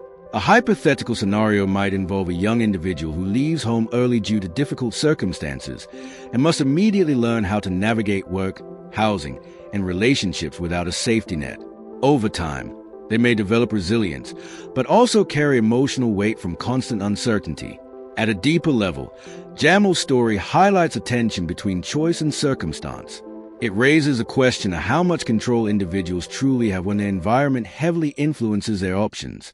Are the paths people take always fully chosen, or are they shaped by limited opportunities and immediate survival needs? This question extends beyond Jamal's life and applies broadly to society. In everyday life, many people make decisions not based on ideal conditions, but based on what is realistically available to them at the moment. For example, someone may take a job not because it is their passion, but because they need immediate financial stability. Over time, such decisions can shape the direction of an entire life. The chapter also reflects on resilience and the ability to keep moving forward despite setbacks. Jamal's experiences demonstrate that survival often requires persistence, adaptability, and the ability to recover from difficult situations.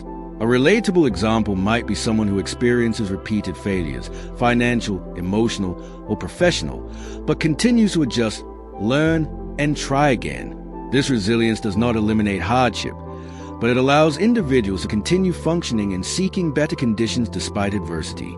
For viewers, this chapter offers important life lessons about empathy, understanding, and personal growth. It encourages reflection on how we interpret the actions of others without knowing their full background, and reminds us that behavior is often shaped by unseen struggles and circumstances. It also highlights the importance of recognizing the long-term impact of early environment and the value of support systems in shaping life outcomes. On a personal level, it encourages viewers to reflect on their own journey, the challenges they have faced, and the ways those experiences have shaped their decisions and mindset. Ultimately, Jamal's story is about the complexity of human life in challenging environments. It shows that behind every decision lies a deeper context of experience, pressure, and survival. It challenges simple judgments and encourages a more thoughtful understanding of how people navigate difficult realities, often with limited options and immense resilience. Main points. Jamal's story reflects how individual lives are shaped by environment, circumstance, and limited opportunities. Survival often involves difficult decisions made under pressure with long-term consequences. Early environment strongly influences identity, coping mechanisms, and future choices. There is often a tension between personal choice and structural limitations. Actionable lesson. Practice empathy by understanding the background and circumstances behind people's actions. Actionable lesson. Recognize how your environment has shaped your own decisions and mindset. Actionable lesson. Build resilience by learning from setbacks and adapting to challenges constructively. Reflective questions. How much of your life path was shaped by choice versus circumstance? How do early experiences influence your current decisions? Are you quick to judge others without understanding their full story? In the chapter Blade's piece from The Mole People by Jennifer Toth, the narrative focuses on a specific individual space, territory, or role within the underground environment, using Blade as a lens through which the book explores themes of ownership, identity, survival, and control in unstable conditions. A piece in this context is not just a physical location, but a symbol of autonomy in a world where very little is stable or secure. Blade's area represents more than shelter. It represents power over a small part of an otherwise uncontrollable environment, where claiming even a fragment of space becomes a meaningful act of survival and self-definition. What makes this chapter especially compelling is how it reveals the importance of territory and control in environments where formal systems do not exist. In such conditions, individuals often establish boundaries, physical or social, to create a sense of safety and predictability. Imagine a person living in an unstable environment where they must constantly negotiate where they sleep, what space they can use, and how to protect their belongings. In such a scenario, even a small designated area becomes deeply valuable because it represents security in an otherwise unpredictable world. A role-life parallel could be someone in a shared or temporary living situation carefully maintaining a personal corner of space, organizing it, defending it, and treating it as their only stable anchor in a chaotic environment. The chapter also highlights the psychological importance of ownership and recognition. Blade's connection to his piece reflects a deeper human need to feel that something is truly theirs, especially when other parts of life feel unstable or taken away. This can be seen in everyday life when individuals take ownership of small aspects of their environment, like a desk, a room, or even a routine, as a way to create emotional stability. A hypothetical scenario might involve someone going through a difficult transition in life, such as moving frequently or dealing with uncertainty, who begins to rely heavily on small, controlled spaces or routines to regain a sense of balance and identity. At a deeper level, Blade's piece explores a relationship between control and survival. In environments where larger systems fail to provide structure, people often create their own systems of order, even if they are informal or fragile. This includes establishing rules, defending boundaries, and maintaining consistency in unpredictable conditions. However, this also raises questions about how fragile such control can be. What happens when even that small piece is threatened or taken away? The emotional and psychological impact can be significant because it represents not just loss of space, but loss of stability and identity. The chapter also reflects on how individuals define themselves through what they control. Blade's identity is closely tied to his space, showing how environment and self-perception are deeply connected. This idea applies broadly in everyday life. For example, someone may define themselves through their job, their home, their social group, or even their routines. When those external structures change or disappear, it can create a sense of disorientation. A relatable example could be someone losing a long-term job or moving away from a familiar environment and feeling temporarily unanchored until new routines or spaces are established. For viewers, this chapter offers important life lessons about boundaries, personal space, and emotional grounding. It encourages reflection on how much of our sense of identity comes from the environments we control and how we respond when that control is challenged.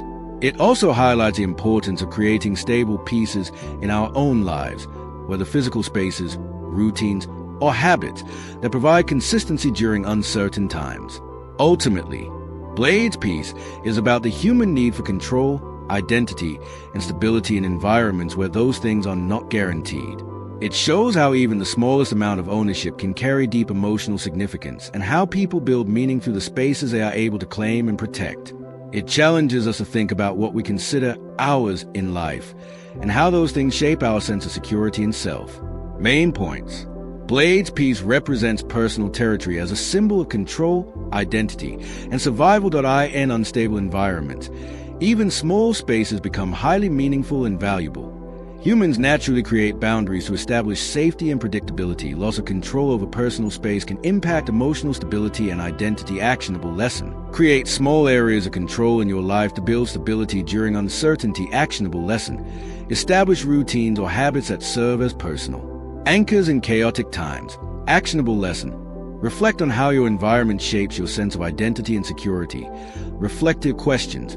What spaces in your life give you a sense of control and stability?